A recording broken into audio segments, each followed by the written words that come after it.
What's going on? It's Justeeni here. Today, I'm going to be showing you guys the Elyrion post nerf. Who they've only gotten one change. It's just their polytars are more expensive. That's it. Seems like it wouldn't do too much, but we're going to see how this affects Tiny Lakes, a map where usually polytars are quite strong. So let's get right into things. So right off the bat, opening, you can't go double poly anymore. I'm doing a warrior opening here, but you can kind of see it's not ideal because look at how slow my sanctuary is going to be. I get a riding ruin, which is pretty nice. And I do make a mistake here. This polytar is not worth it. I should have gotten a rider actually. And yeah, I'm able to develop, but those polytars do feel quite a bit more expensive. I get a nice vet sword, and I try to pressure here. Not going for the siege because it's Hoodrick, they can defend. But I do go for this siege. They've got riding. This isn't pleasant for me. At this point, I already know it's most likely A4 and 2, so it's a matter of can this vet sword equalize. And, well, I'm just trying to make units, my sanctuaries, do something, but unfortunately, very wisely, they get a wall here. And I actually cannot siege, just at all. This warrior is very well placed in the way. If it wasn't, then I could do some like poly push plus the vet sword and a rider, maybe two, and that would be enough to siege. But unfortunately this turn, I just don't have the siege.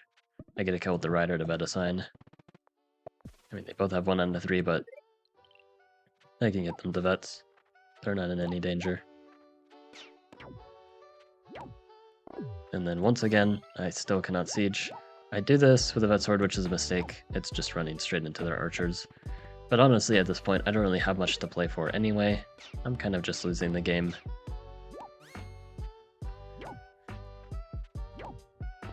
And you can kind of see just, I can't actually generate any sort of attack. I've got 2 level 2 sanctuaries. You know, I've got a good economy for the amount of cities I'm on. I've got 12 star per turn. That's like really good for 2 cities. It's just, I can't do much with it. I can't go for a giant. I'm Elyrion. I can't really get enough polytars. It takes too long to get that going, and it's too expensive, and I don't have enough cities to spam units. And they've got a border growth on their capital. So it's all just not looking good for me. I don't really have any outs. Like, normally I'd be thinking, like, how do I get my giant here or whatever. But that's not really something I can do. I'm just kind of hoping maybe this ruin gives me something.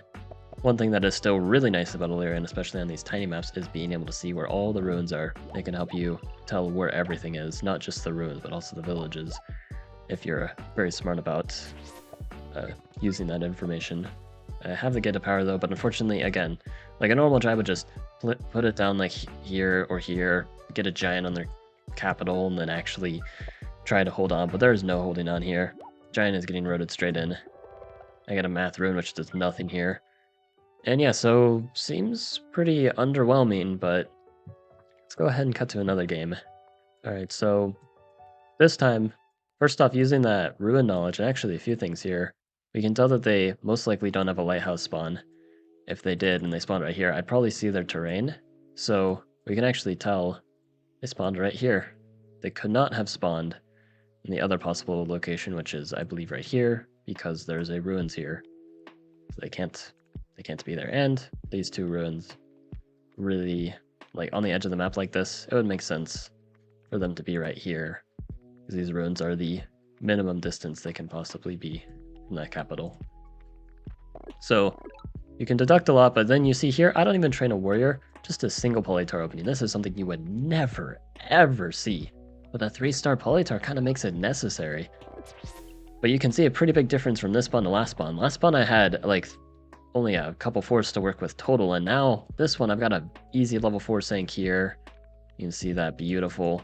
And I can also get the level 2 sank here, so that's 6-star per turn off sanctuaries, compared to before where it was 4-star per turn. And I have another village, so I'm going to be on 3 cities. So we're going to see a more even situation. Looks like we're against Yadek. And yeah, so when both sides have 3 cities to work with, how do things turn out? I also have a vet sword, which it's pretty good here. I keep trying to make these polys, trying to make them work. The idea with this one is I go to the lighthouse. Was it better to train a warrior instead, get to their 1 turn later? Maybe, not sure. I also make this polytaur because I want to put a sank here. But here I just get climbing, and now it's going to be a 4-on-2, mostly thanks to this vet sword. Like, this is pretty much doing all the heavy lifting in terms of attack here. Elyrion cannot polytaur rush anymore. So, like, to attack, I pretty much needed this ruin, which I was able to find the ruin right away, thanks to Elyrion's ability to do that, which is pretty useful. But yeah, I just placed on some sanctuaries now, and even though the city isn't too good, just making 2-star per turn, no sank spot, doesn't matter. My star per turn is already kind of insane. 15 star per turn with just 4 cities. One of them's not even leveled. Actually, 2 of them aren't even leveled up. And then I can road in, pressure, I've got the ruin, I'm threatening capital. Just too much to deal with here. They tried to defend, but unfortunately, once I get my cities leveled up as well, and you can just see, like, I've got 9 stars per turn worth of sanctuaries. Literally half of my economy is sanctuaries, and that's after taking the city. Now, once that changes and I get even more economy, then my lead just grows even more. Sanctuaries have not gotten changed at all in the beta, and yeah, if you guys know one thing about Elyrion, it's that sanctuaries are pretty good. But while this gameplay is happening and I'm absolutely destroying the opponent, I will kind of say, like, as strong as sanctuaries are, in some ways Elyrion kind of is reliant on them, because you can kind of see, like, the first and the second game, my starts were very slow. Very sluggish. I couldn't really do much. My eco was slow. My expansion wasn't anything particularly fast either. Like, without sanctuaries, Elyrion is probably the worst tribe in the game. Just straight up. They've got not only a lack of redeeming qualities beyond sanctuaries, like, dragons are situational. Sometimes they're great, and sometimes they're a downside. And then they also can't chop, which is really bad. Their markets become the worst of any tribe by a long shot. So they've got all these downsides, so to make up for that, in order to actually be able to compete, they need sanctuaries, but at the same time, you can kind of see sanctuaries are something. Because the first game, I just had level 2 sanks, making me a total of 4-star per turn for 2 cities. And in this game, now with the border growth too, it's just making a ridiculous amount. So, I mean, sanctuaries definitely need some sort of change, but Elyrion also would need something to help them out other than sanctuaries. You can see here, being able to actually use giants and giant pushing. This is something Elyrion cannot do at all. It's just a resource they don't have. Yeah, and that's when I just get philosophy because I can. There are some things that Elyrion does have, like poly pushing, and like they can get an emergency defense with sanctuaries, which kind of makes up for lack of giant push, but not quite. And I don't know.